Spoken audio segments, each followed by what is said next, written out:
making disciples, transforming lives. Oke, Anda boleh duduk kembali. Shalom Bapak Ibu semua. Haleluya.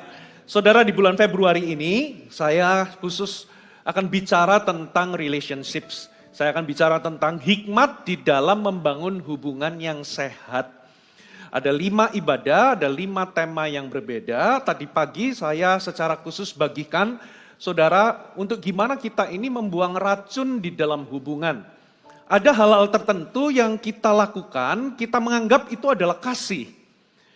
Kita punya niatan bahwa niatku baik, tapi sebetulnya itu bukan kasih. Ada 4 hal yang saya bagikan. Di ibadah ini saya secara khusus akan bicara bagaimana kita bisa meredakan kemarahan. Saudara, tahukah saudara kualitas hubungan kita dengan orang lain itu menentukan kualitas kehidupan kita. Kalau Anda punya kualitas hubungan itu buruk, Anda nggak tahu bagaimana membangun hubungan yang sehat, saudara itu akan menentukan kualitas kehidupan saudara. Bahkan di Amerika sejak tahun 1938, saudara, dilakukan penelitian sampai hari ini belum selesai, sudah 80 tahun saudara. Mereka mengambil sekitar 700 sekian orang dari umur 19 tahun, diteliti sampai hari ini, memang beberapa sudah meninggal. Mereka ingin meneliti apakah ada hubungan antara kualitas mereka itu membangun hubungan dengan kebahagiaan. Ternyata terbukti saudara, semakin baik Anda membangun hubungan, semakin berkualitas Anda berinteraksi atau membangun hubungan dengan sesama, ternyata itu mempengaruhi yang pertama, mempengaruhi kebahagiaan saudara, yang kedua kesehatan saudara, dan itu mempengaruhi juga daya ingat. Jadi kalau saudara nggak mau cepat menjadi pelupa, kalau saudara mau sehat dan saudara mau bahagia, saudara perlu memilih kualitas yang baik dalam membangun hubungan. Nah masalahnya saudara, kalau Anda lihat dunia hari-hari ini, entahkah saudara lihat berita yang internasional atau berita di dalam negeri, Anda lihat di sosmed, saudara akan menemukan dunia ini penuh dengan kemarahan.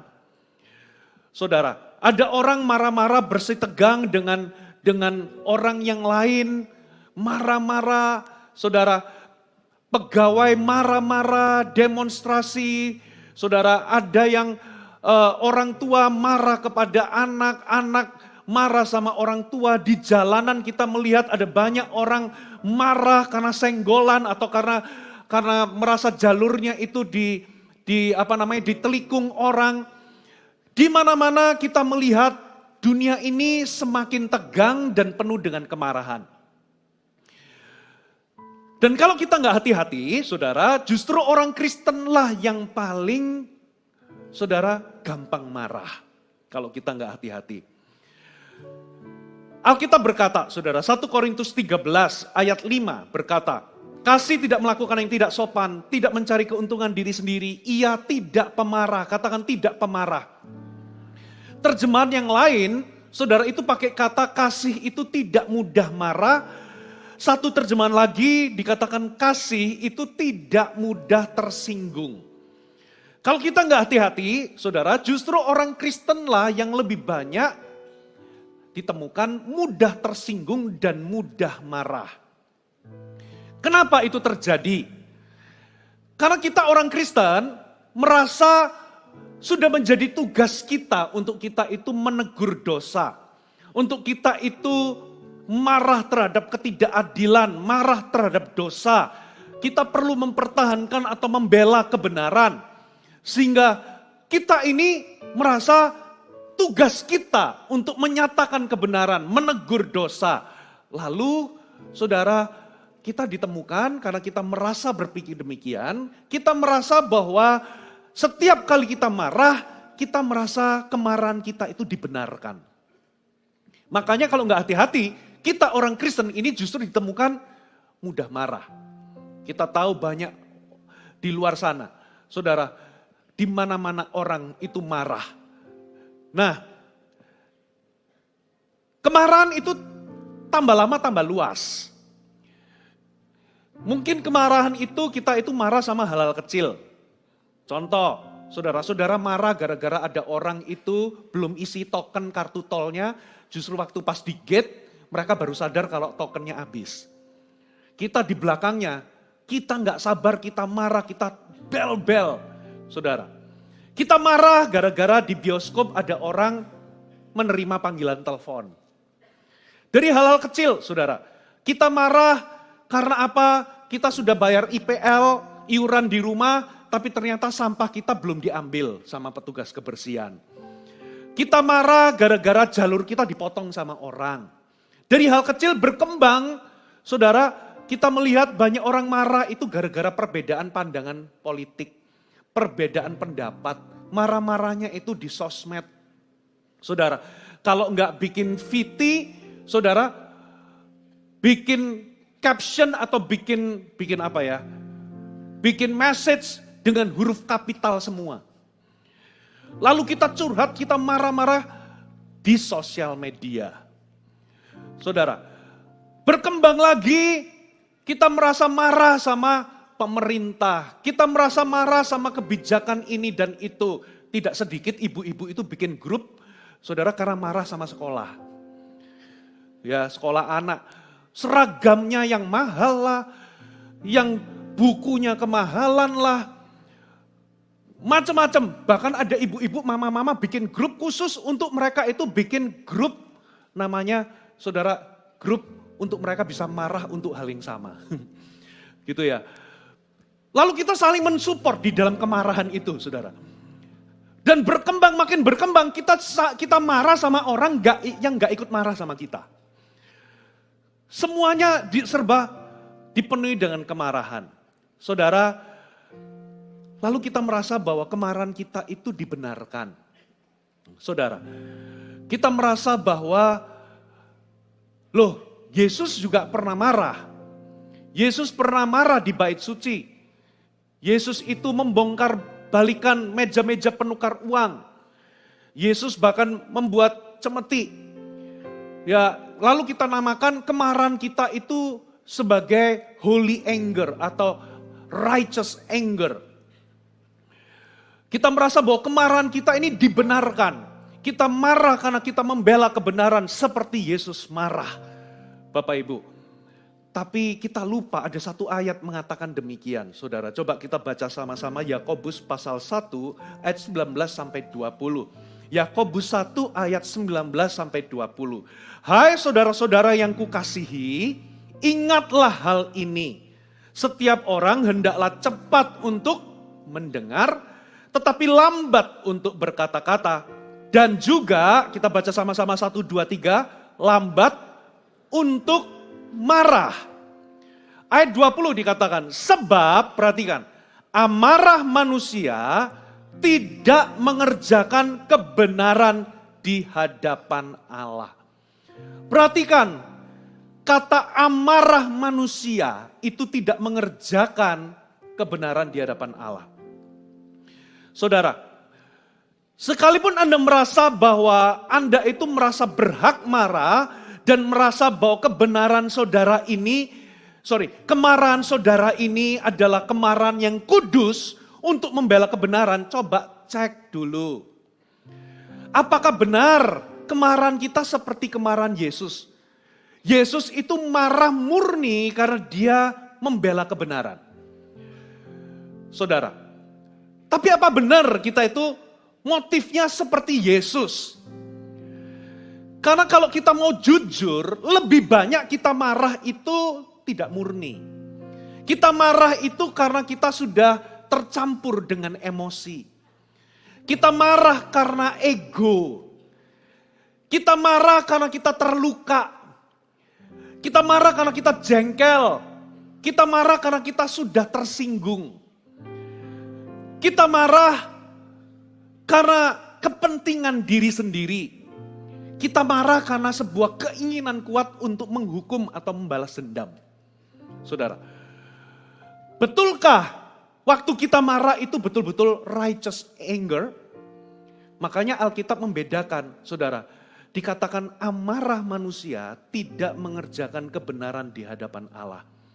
Karena kenyataannya kalau kita mau jujur, saudara, Kita marah karena kita emosi, karena kita mau balas dendam, karena kita mau nyakitin orang, kita mau menyamakan kedudukan, menghukum orang. Kita marah karena kita sudah sensitif, sudah terluka. Karena ego, saudara. Kemarahan kita bukan godly anger. Beda dengan Tuhan, saudara. Tapi Pastor Fuji, saya marah memang karena kebenaran. Saya marah karena dosa. Saudara, coba cek lagi. Seringkali mungkin itu benar, Anda marah karena dosa. Tapi seringkali kan Anda marahnya karena dosa orang lain, bukan dosamu sendiri. Betul nggak? Kita merasa marah kalau orang berbuat zina, tapi pas Anda berbuat zina, Anda nggak marah. Kita marah lihat orang sombong, tapi Anda mengabaikan kesombongan Anda sendiri. Saudara, kita marah lihat orang mencuri, padahal kita melakukan hal yang sama, tapi kita nggak marah. Bapak Ibu, itu sebabnya, saudara, kita lebih baik kalahlah sama Alkitab. Amarah manusia itu memang tidak mengerjakan kebenaran. Saudara, hari ini saya khotbah begini bukan berarti saya bebas dari kesalahan. Atau saya nggak pernah marah. Saudara, saya pernah melakukan kesalahan yang sama. Khususnya di area kemarahan. Nah itulah sebabnya hari ini kita mau belajar bersama-sama, saudara. Bagaimana kita bisa meredam atau kita ini bisa menyingkirkan, melepaskan kemarahan. Bukan melampiaskan kemarahan, bukan. Melepaskan kemarahan dalam kehidupan kita. Karena kemarahan tidak mengerjakan apapun dalam kehidupan kita. Yang setuju katakan amin. Saudara. Nah, kalau Anda merasa bahwa kemarahan itu benar, coba cek lagi. Tanya, apakah benar kemarahan saudara itu menghasilkan sesuatu yang baik? Apakah benar dengan Anda itu marah, Anda jadi teladan? Apakah Anda menjadi semakin serupa dengan Yesus? Coba tanya, apakah dengan Anda marah, Anda itu makin hidup damai sejahtera, penuh sukacita? Saudara, Anda semakin hidupnya itu penuh dengan kemerdekaan. Atau jangan-jangan kita sudah seperti yang dikatakan Alkitab, kita menjadi pribadi yang pemarah. Kita itu lebih dikenal sebagai orang yang suka marah daripada mengasihi. Kira-kira orang itu melihat saudara sebagai sosok yang bagaimana? Saudara? Atau sosok mengendalikan diri? Kita buka sama-sama Matius pasal.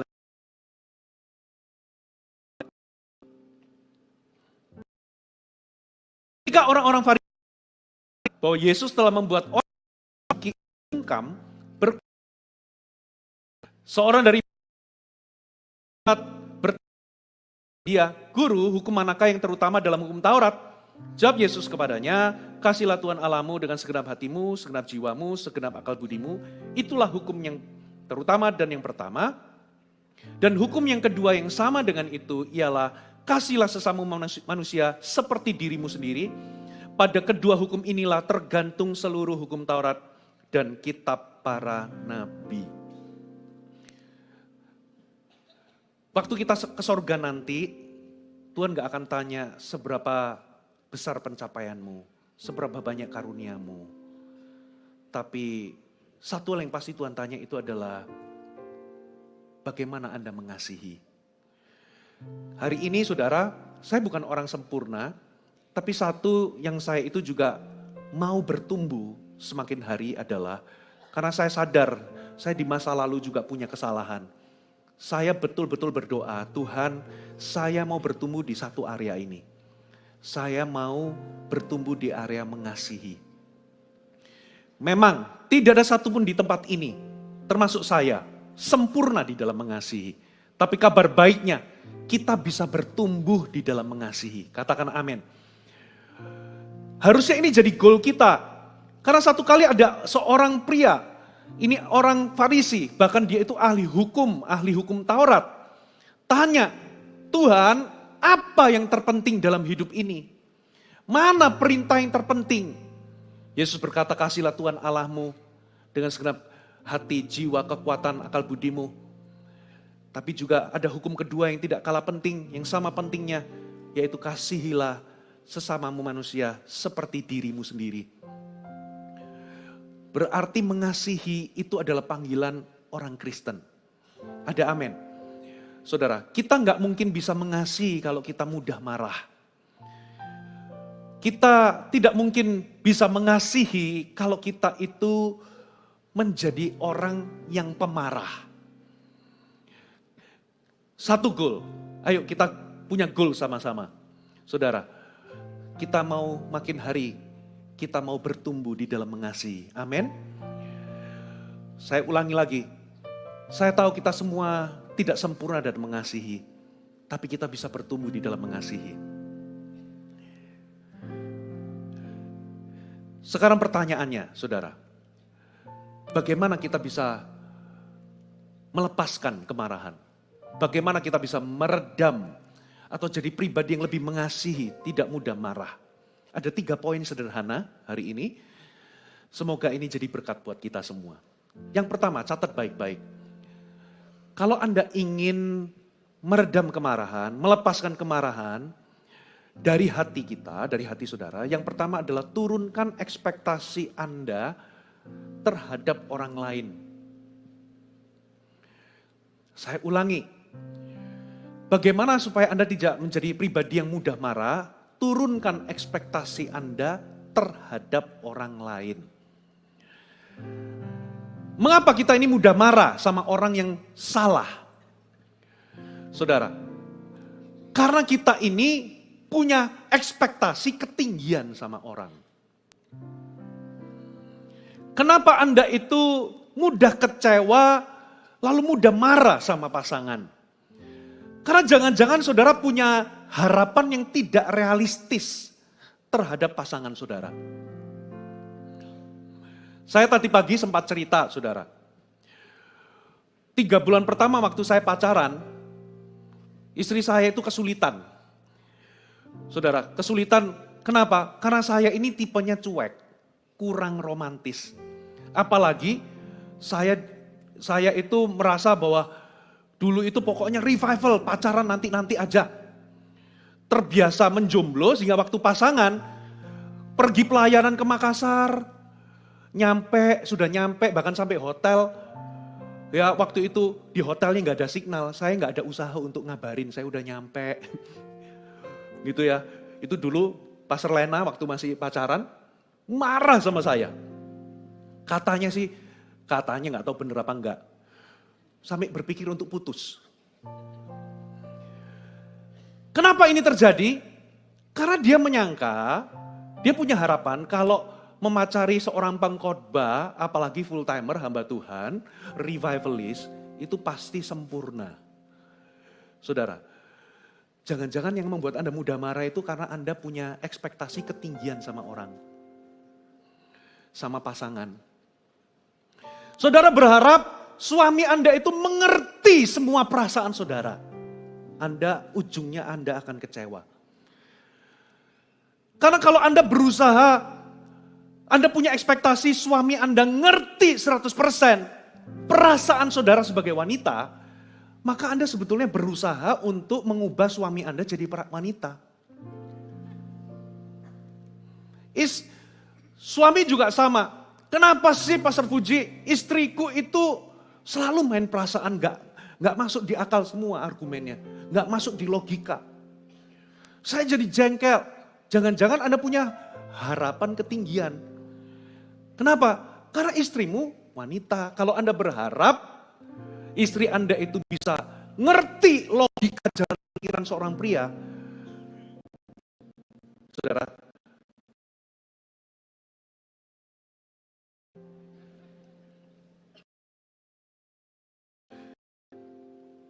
ketika Anda menikah,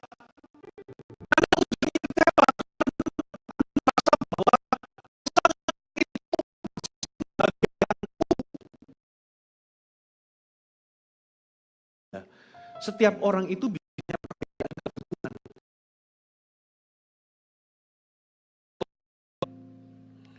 Nggak bisa disamakan. Nah, karena perbedaan kebutuhan, saudara nggak bisa berharap pasangan saudara itu memenuhi standar saudara, itu nggak bisa. Karena masing-masing punya standar berbeda. Itulah sebabnya saudara turunkan ekspektasi saudara. Orang-orang di sekeliling saudara, anggota CG saudara, ya, orang-orang terdekat dalam keluarga saudara, pasangan saudara, pemimpin saudara, itu adalah orang-orang berdosa dan tidak sempurna. Orang-orang akan membohongimu. Akan ada orang-orang yang mengecewakanmu. Akan ada orang-orang yang lupa ulang tahunmu. Akan ada pasangan-pasangan yang lupa kapan hari jadian pacarannya. Saya ini hafal saudara, kapan saya jadian, kapan saya menikah. Nggak boleh lupa ini saudara. Tapi ada suami-suami yang lupa. Ada orang-orang yang Anda sudah buat kebaikan tapi mereka bahkan tidak berterima kasih kepadamu. Akan ada orang-orang yang melewatkan hari penting saudara. Ada orang-orang yang Anda harapkan hadir di momen-momen kritis saudara tapi mereka nggak hadir. Percayalah, orang-orang di sekelilingmu akan mengecewakanmu.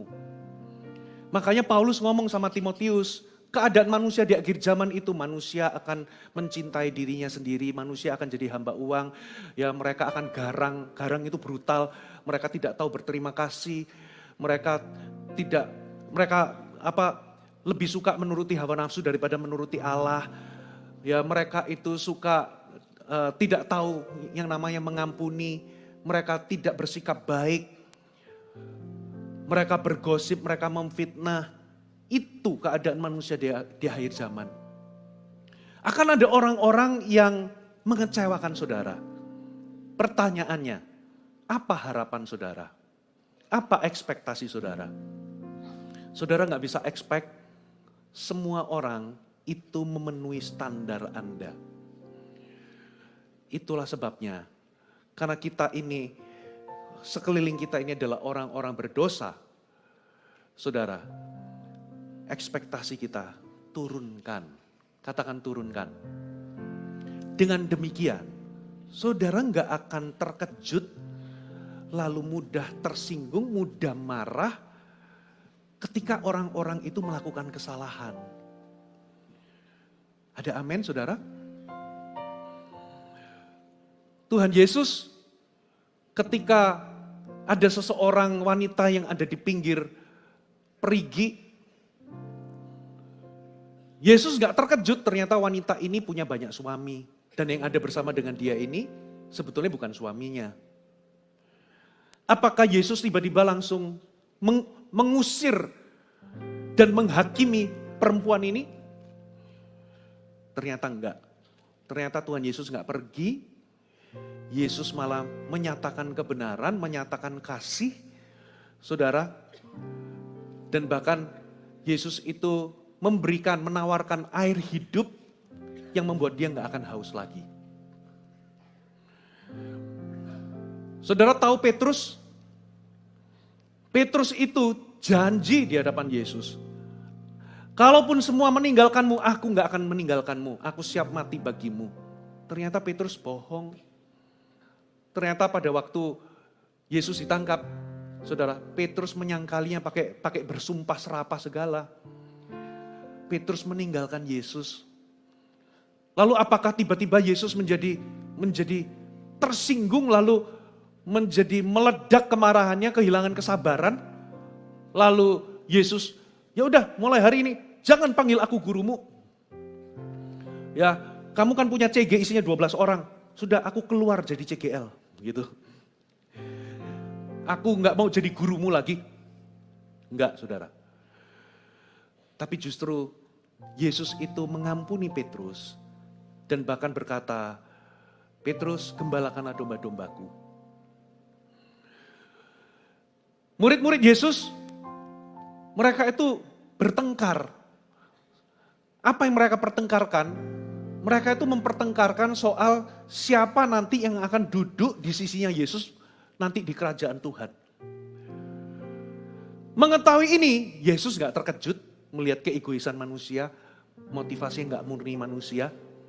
Yesus gak kehilangan kesabaran, lalu Yesus menolak mereka jadi murid-muridnya. Lalu Yesus berkata, kamu ini orang yang punya masa lalu, kamu pemungut cukai kan, kamu itu punya dosa ini, dosa itu. Tidak. Yesus tidak meluapkan kemarahan, saudara. Tapi Yesus sabar terhadap mereka. Kenapa? Kok Yesus gak terkejut? Kenapa Yesus? Karena memang Yesus tahu bahwa kita ini manusia berdosa. Saya ngomong begini bukan berarti kita membenarkan perbuatan dosa atas nama kita manusia berdosa. Tidak. Tapi mengapa penyebab kita itu mudah marah dan tersinggung kepada orang-orang di sekeliling kita adalah karena mungkin kita punya ekspektasi terlalu tinggi. Turunkan ekspektasi saudara. Ada amin saudara? Pasanganmu, orang-orang di sekelilingmu, mereka bukanlah Tuhan Yesus yang sudah sempurna. Kita ini adalah orang-orang berdosa, masih terus bertumbuh. Masih terus berusaha, masih punya pergumulan. Turunkan ekspektasi saudara. Coba tengok kanan kiri, turunkan ekspektasimu. Ada amin?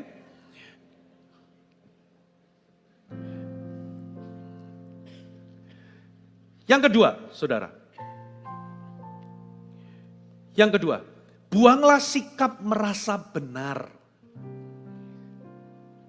Coba kita baca ayatnya Lukas 18 ayat 9 sampai 14. Dan kepada beberapa orang yang menganggap dirinya benar dan memandang rendah semua orang lain, Yesus mengatakan perumpamaan ini.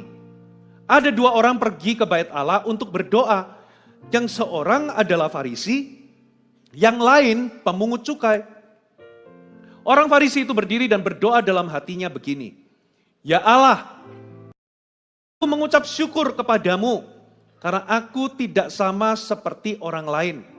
Bukan perampok, bukan alim, bukan pezina, bukan juga pemungut cukai ini. Aku berpuasa 2 kali seminggu, aku memberikan 1/10 dan itu berdiri jauh-jauh, bahkan ia tidak berani menengadah ke langit. Ya Allah, kasihanilah aku orang berdosa ini. Sebagai orang yang dibenarkan, sebab barang siapa meninggikan, barang siapa merendahkan diri. Coba ya, kita jujur ya. Ya, jangan gini, jangan rendah hati. Siapa Anda itu yang merasa bahwa Anda hebat? Anda tahu segalanya. Saudara, kita ini pasti ada kadar tertentu kita itu merasa kita itu tahu segalanya. Pernah nggak saudara ketemu sama orang-orang seperti ini?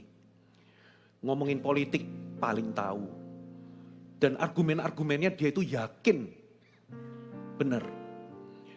Ngomongin soal kondisi ekonomi, ngomongin soal apa? Gereja.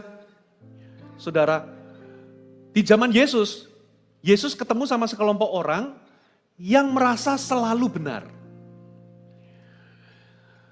Mereka yakin bahwa mereka itu tahu segalanya.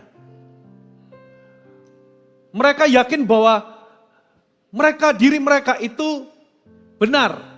Mereka merasa bisa membuktikan diri mereka itu benar.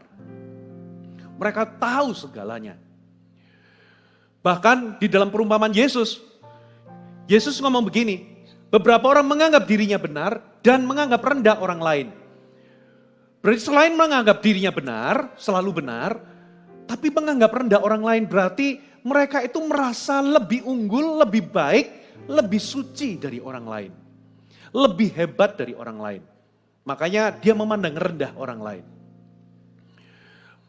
Dan itu membuat mereka merasa berhak. Bapak Ibu, ketika kita merasa bahwa kita punya kebenaran, apalagi kita membela kebenaran, saudara, kita merasa bahwa sudah menjadi tugas kita untuk menilai orang lain.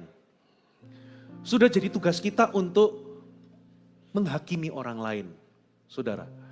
Karena kita merasa bahwa kita perlu menyatakan kebenaran, menegur dosa, dan kita merasa bahwa kita ini selalu benar, dan kita merasa bahwa kita ini tahu segalanya, kita merasa bahwa kita ini punya tugas untuk menilai orang. Menurut kamu orang ini kayak gimana? Ya orangnya baik sih, tapi kayaknya kok dia ini kurang bijak dalam mendidik anak. Nah, kita menilai, saudara. Oh orangnya ini kayaknya memang baik, tapi dia itu kayaknya kok dia kurang pinter di area ini, saudara.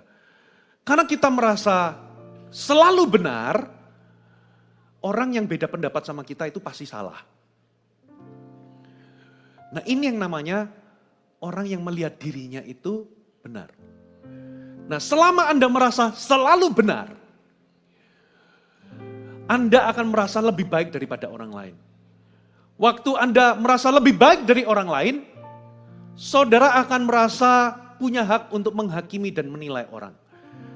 Dan begitu Anda merasa lebih baik dan mulai menghakimi orang, Anda jadi mudah tersinggung kalau lihat orang beda sama saudara. Anda jadi mudah marah kalau lihat orang lain salah. Itulah sebabnya kenapa beberapa orang Kristen itu mudah marah. Sebetulnya karena dia merasa selalu benar. Mau tahu kebenarannya? Kebenarannya adalah kita nggak selalu benar. Ada amin? Saudara, kita nggak selalu benar. Nah apa yang dilakukan oleh orang Farisi ini? Saudara, dia merasa dirinya benar, lalu orang yang lain di situ namanya pemungut cukai, itu salah. Kenapa? Kenapa? Dia yakin bahwa dirinya benar. Buktinya apa? Dia pakai jubah keagamaan. Yang kedua, dia melakukan hukum. Dia berpuasa, dia memberikan persepuluhan. Dia nggak melakukan ini, dia nggak melakukan itu. Saudara, makanya dia merasa yakin dirinya benar, lalu pemungut cukai ini salah. Yang dia nggak sadar adalah ternyata Tuhan itu bukan hanya melihat benar atau salah saja. Tapi Tuhan itu melihat kerendahan hati dan kesombongan. Saudara, makanya Alkitab berkata ternyata orang yang merasa benar tadi pulang tanpa dibenarkan Tuhan, sementara orang yang bersalah dan memukul diri itu pulang dengan dibenarkan Allah.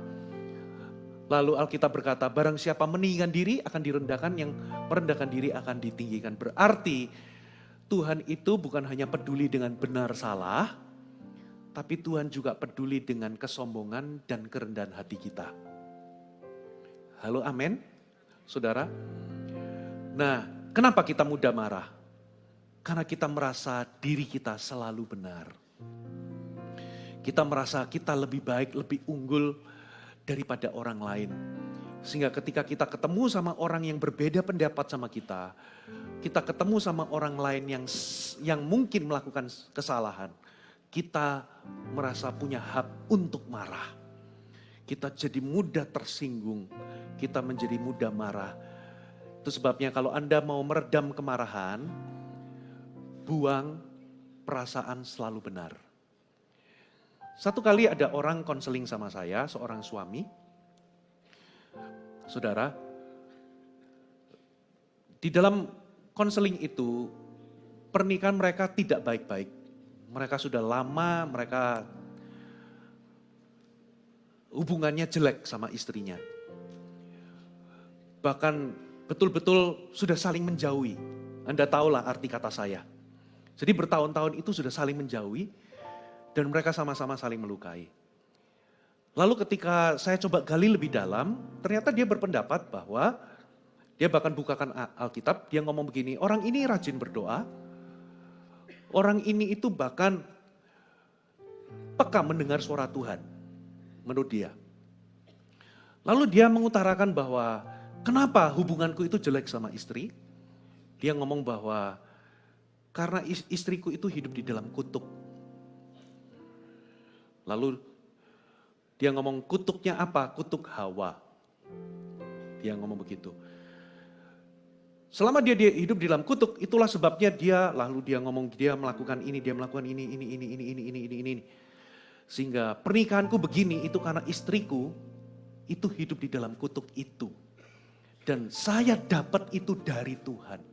Waktu saya renungkan firman, Tuhan itu bicara seperti itu. Saudara, lalu apa yang terjadi? Saya berusaha untuk masuk. Karena apa? Pemulihan rumah tangga itu tidak bisa dilakukan. Nanti di ibadah ketiga saya akan bicara tentang bagaimana memulihkan hubungan yang rusak. Salah satunya itu adalah Anda nggak boleh datang dengan menyalahkan orang lain. Saudara harus mengakui bagian Anda di dalam konflik. Anda perlu mengakui bagian di mana Anda salah. Sekalipun mungkin orang lain itu 99% kesalahannya, Anda tidak boleh datang dengan menyatakan bagaimana orang itu salah dan bagaimana orang itu menyakiti Anda. Kenapa? Karena enggak bakal ketemu. Karena apa? Yang menjadi pihak oposit saudara itu juga akan berpikir hal yang sama. Di pihak seberang, orang itu juga berpikir 99% kesalahan di pihak Anda. Kalau Anda datang memulai dengan itu, ujungnya tidak akan pernah terjadi rekonsiliasi. Kalau Anda datang tidak dengan mengakui kesalahan Anda terlebih dahulu. Sekalipun kesalahan Anda itu 1%, Anda perlu mengakui 1% itu. Halo, amin. Nah, di titik ini saya itu berusaha untuk masuk di situ karena dia merasa bahwa semuanya ini jadi begini, itu karena istrinya kena kutuk dan dia dapat dari Tuhan. Bapak Ibu. Nah, terus cara saya masuk gimana? Saya ngomong begini bahwa kalau misalnya kamu campur jus jeruk dengan apel, walaupun jeruknya itu segar, tapi kalau apelnya busuk, saudara, ya dicampur ya pasti nggak enak. Dengan kata lain, konflik itu terjadi itu pasti ada saham dari dua belah pihak. Nggak mungkin 100% itu kesalahan istri atau 100% kesalahan suami itu nggak mungkin. Paling tidak, saudara, oke, benerlah misalnya katakanlah pasangan Anda yang salah. Tapi sebetulnya konflik itu terjadi itu karena sesuatu yang di dalam diri kita sebetulnya. Karena konflik itu bukan bicara soal konten. Konflik itu juga bicara bagaimana kita meresponi. Kalau hati Anda itu penuh dengan damai, saudara, Anda nggak akan gampang tersinggung atau nggak gampang bereaksi salah. Tapi karena hati kita ini juga rentan, sensitif, sehingga kita seringkali mungkin di area itu kita nggak salah, tapi kita salah di dalam respon. Makanya konflik itu nggak semata-mata itu karena konten dari konfliknya, tapi karena respon. Katakan respon. Nah itu juga sudah memberikan sumbangsi kepada apa? Saham dari konflik itu. Nah saya coba masuk di situ, saya ngomong bahwa yang dikutuk itu bukan Hawa saja. Yang dikutuk itu Adam. Nah terus yang bersangkutan ngajak saya berdebat. Tidak, Adam itu nggak dikutuk. Yang dikutuk itu tanah, karena Alkitab ngomong terkutuklah tanah. Loh, iya ngerti, tapi kan terkutuklah tanah karena kamu buat kesalahan. Karena Adam buat kesalahan. Jadi berdebat soal terkutuk, siapa yang terkutuk, tanah atau Adam? Iya memang tanah itu dikutuk. Tapi kan yang menerima konsekuensi gara-gara tanah itu dikutuk adalah Adam. Adam jadi kerja tapi semak duri yang didapatkan. Betul kan? Lalu saya ngomong karena Adam itu punya sumbangsi di dalam kesalahan kejatuhan manusia. Kenapa? Karena dari Hawa itu tertarik. ngobrol sama ular, itu Adam di sampingnya. Sampai dipetik, sebelum dimakan itu, bahkan setelah makan ditawarkan ke Adam dan Adamnya nerima, saudara. Kenapa Adam kok diam aja? Harusnya Adam negor istrinya kalau memang salah. Dengan kata lain, waktu Hawa makan, manusia belum jatuh dalam dosa. Tapi sejak Adam makan, manusia baru jatuh dalam dosa. Jadi, saya cuma mau ngomong bahwa yang dikutuk bukan cuma Hawa. Jadi di area ini saya itu coba kasih jalan masuk. Tapi yang ada adalah ngajak saya berdebat. Akhirnya ya sudah selesai aja di sini kita end discussion. Maaf ya. Kenapa? Karena intinya begini loh dalam hati saya. Kalau engkau mempertahankan sikap bahwa yang salah itu adalah pihak pasangan, sampai kapanpun gak akan pernah ketemu, gak akan pernah alami pemulihan. Saudara, pemulihan baru terjadi ketika kita mengambil inisiatif pertama di dalam apa saudara? Mengakui kesalahan. Halo, amin. Tapi kita, kenapa kok kita bukannya mengakui kesalahan tapi marah-marah? Karena orang yang terluka itu akan merasa berhak untuk marah. Kalau Anda terluka, maka kemarahan Anda itu terasa benar. Jadi kayak merasa, aku ini benar. Aku yakin aku benar. Bahkan mengutip, karena aku benar makanya aku berani. Saudara, nah itulah sebabnya kalau Anda mau tidak mudah tersinggung, buang perasaan selalu benar. Katakan amin. Saudara, orang Farisi datang kepada Yesus dengan penuh kemarahan melihat seorang perempuan yang kedapatan berzina. Mereka sudah siap batu di tangan mereka. Dengan kemarahan, ini kedapatan berzina, harus dihukum. Lihat, mereka merasa benar. Memang secara hukum, perempuan ini salah. Orang banyak itulah, orang-orang Farisi lah yang benar. Lalu apa yang terjadi? Yesus diam, Yesus cuman coret-coret di pasir. Saudara, menurut pendapat banyak orang, memang gak tertulis di Alkitab Yesus ngapain di pasir. Tapi suara terbanyak, saudara, banyak ahli itu menduga bahwa Yesus itu mencatat satu persatu dosa yang orang-orang itu lakukan. Ditulis satu-satu. Lalu apa yang terjadi? Yesus ngomong, siapa yang gak pernah berbuat dosa satu pun, jadi orang pertama yang lempar batu. Mereka jadi malu sendiri, karena apa? Dosa mereka ditulis semua di pasir itu. Yang gak pernah berdosa, lempar batu pertama kali. Lalu mereka meninggalkan, satu persatu meninggalkan. Saudara, ketika mereka sadar bahwa mereka juga punya kesalahan, kemarahan mereka reda. Tapi waktu mereka datang merasa benar, merasa paling benar, merasa selalu benar, mereka jadi marah. Saudara, itulah sebabnya kenapa sih banyak orang suka marah-marah? Jangan-jangan dia merasa paling benar. Coba saudara ganti itu dengan kerendahan hati. Hari ini, kenapa kok kita ini dibenarkan? Alkitab katakan saudara, orang itu pemungut cukai itu dibenarkan, tapi yang orang Farisi nggak dibenarkan. Kita ini sebetulnya sami mawon.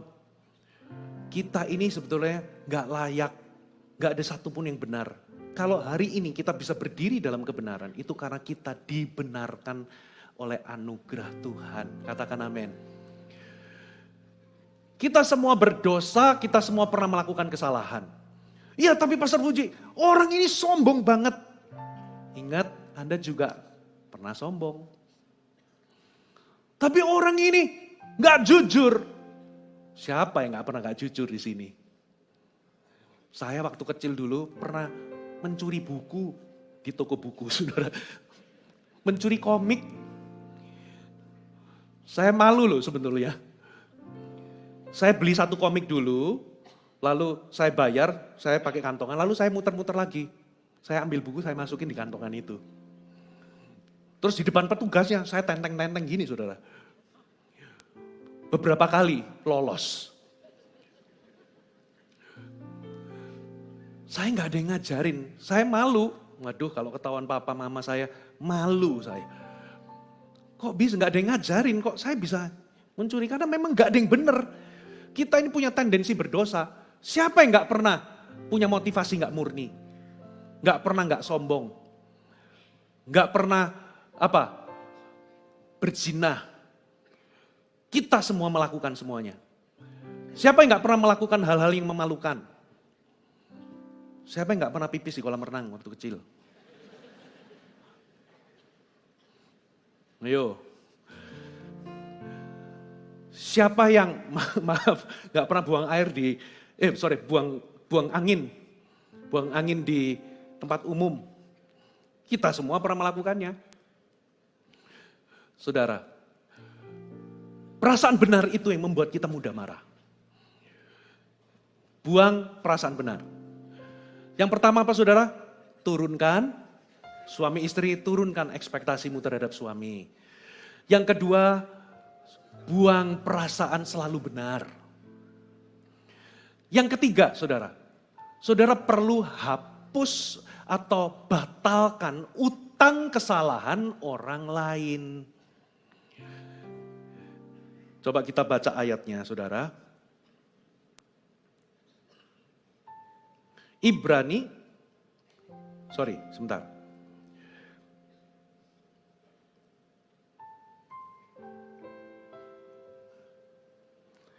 Efesus 4 ayat 26 sampai 27.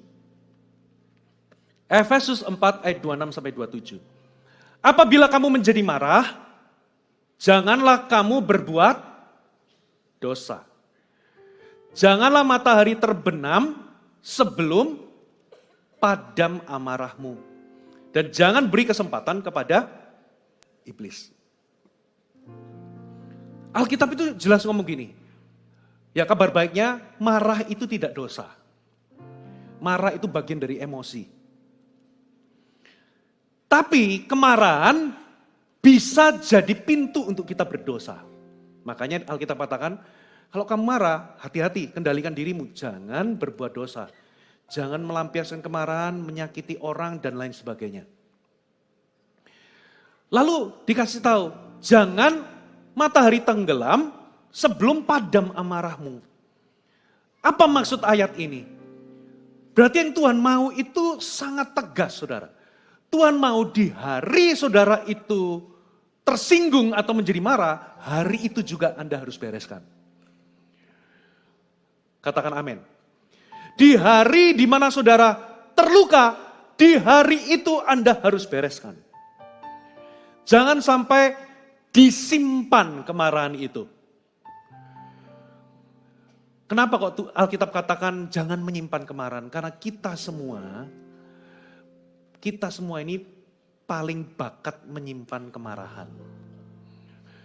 Saudara, kita ini diam-diam kita itu menyimpan kemarahan. Alkitab itu berkata begini saudara.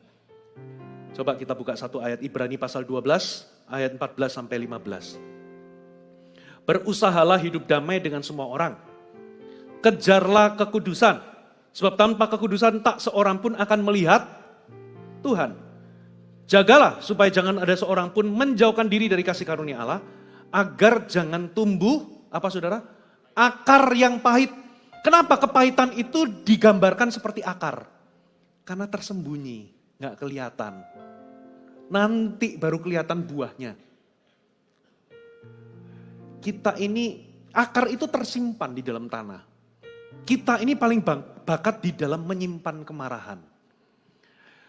Istri, jangan simpan kemarahan. Nanti akan ketahuannya apa?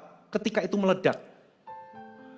Ketika pasangan saudara itu tiba-tiba marah-marah uring-uringan di satu hari, gak jelas dan Anda gak tahu penyebabnya. Anda tahu betul bahwa dia itu sebetulnya sudah kecentok berkali-kali sama saudara, meledaknya baru hari itu. Jadi dia sudah nyimpen begitu lama. Beberapa orang menyimpan kemarahan itu seperti menyimpan batu, dipegang batunya. Nanti tunggu waktu yang tepat tak lempar batunya. Kenapa? Beberapa di antara kita simpan kemarahan itu karena kita itu mau scoring. Oke, suami salah satu. Oke, salah dua tak simpen. Nanti kalau dia salah, tak beberkan. Kamu punya kesalahan sudah 2 kali. Jadi nanti kalau aku buat kesalahan, ya misalnya, kenapa kok dapurnya berantakan? Aku sudah simpan kesalahan. Bahwa kamu sudah 3 atau 4 kali handuk gak ditaruh di tempatnya. Jadi aku akan scoring, kalau aku nanti disalahin, ini tak simpan. Nanti begitu aku disalahin, tak beberkan. Supaya apa? Sama-sama salah. Kita skor, imbang skornya.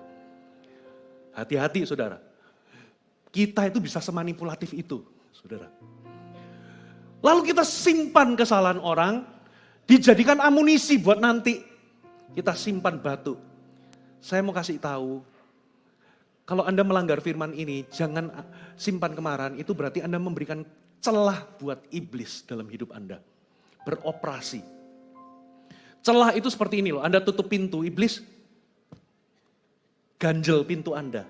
Jadi pintunya enggak tertutup tapi keganjel. Begitu Anda kasih kesempatan begini, dia akan membuka pintu dan masuk. Itu namanya Anda memberikan celah atau memberikan kesempatan, opportunity. Saudara, Anda simpan kemarahan, gak ada orang yang menyimpan kemarahan itu sehat. Ya coba simpan kemarahan, ya sama suami jangan dibereskan. Simpen aja terus, simpen. Ya mungkin 2 tahun pertama gak apa-apa. 3 tahun, 4 tahun, 5 tahun, kok mulai rematik muncul. Beneran loh. Bisa jadi tiba-tiba gatel-gatel, reaksi alergi, tekanan darah tinggi, kok tiba-tiba ada problem jantung, kok tiba-tiba bahkan karena orang kalau simpan kemarahan, hormonnya nggak seimbang. Waktunya istirahat, dia inget-inget kesalahan, bahasa Jawanya itu neratap, ngos-ngosan. Setiap malam kayak gitu. Yang mengalir bukan melatonin tapi adrenalin, kortisol, nggak bisa tidur, hormonnya nggak seimbang. Tiba-tiba muncul kerusakan genetik, bisa jadi kanker. Bisa jadi, ini saya nggak nyumpahin Anda loh, nggak. Karena beberapa penyakit itu problem emosi. Saudara, mau tahu? Satu kali ada orang, saudara beli teflon 20 juta demi kesehatan suaminya. Supaya kalau goreng itu nggak perlu pakai minyak. Karena itu teflonnya licin, mahal. Gitu ya, supaya nggak darah tinggi. Kebanyakan minyak apa dan sebagainya. Ya akhirnya dibeliin 20 juta. Setelah dicoba 1 bulan kok darahnya makin tinggi tekanannya. Ternyata suaminya stres, istrinya beli wajan 20 juta.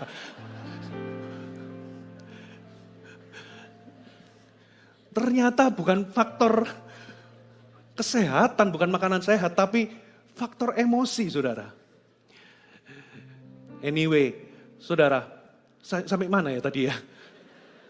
Gak ada orang yang simpan kemarahan itu sehat. Gak ada orang yang simpan kemarahan hubungannya itu baik.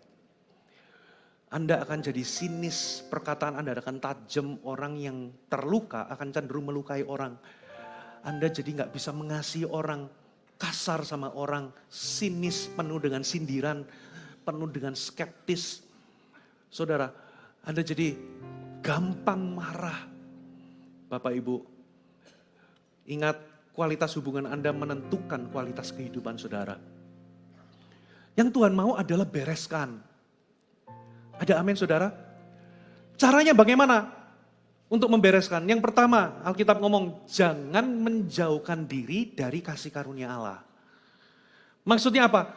Sadari bahwa Anda pernah menerima kasih karunia Allah. Sadari di Matius 18 itu ada seseorang itu utang 10.000 talenta. Itu seperti utang 3 triliun kalau dikonversikan. Dia nggak bisa bayar dengan gajinya seumur hidup pun nggak bisa bayar. Tapi dia terima kemurahan dari raja, dibebaskan utangnya. Waktu dia keluar, temennya utang 100 dinar. 100 dinar itu equalsnya itu seperti 1 juta rupiah. Bayangkan Anda punya utang 3 triliun, dihapuskan, terus ada orang utang 1 juta, Anda tagih-tagih gak bisa bayar, Anda jebloskan ke penjara. Begitu raja itu tahu, tangkap orang itu kembali. Kenapa kok dikatakan jangan menjauh dari kasih karunia Allah? Karena kita lupa bahwa kita pernah menerima pengampunan. Kita pernah menerima kasih karunia. Yang Tuhan mau itu bukan Anda mampu untuk mengampuni. Yang Tuhan mau itu adalah Anda salurkan kasih karunia yang pernah Anda terima. Katakan amin. Cuman menyalurkan, kalau Anda pernah terima pengampunan, Anda salurkan pengampunan sama orang. Katakan amin. Lepaskan pengampunan. Dimulai dari pertama, jangan menjauhkan diri dari kasih karunia. Yang kedua, Anda harus mengakui. Alkitab katakan jangan ikut dalam perbuatan-perbuatan gelap, tapi telanjangi perbuatan gelap itu. Maksudnya apa? Saudara itu perlu tanya sama Tuhan. Aku ini sebetulnya marah kepada siapa sih? Kok aku ini kok jadi mudah marah-marah sama ini, sama itu, sama... Kok aku ini marah sama siapa?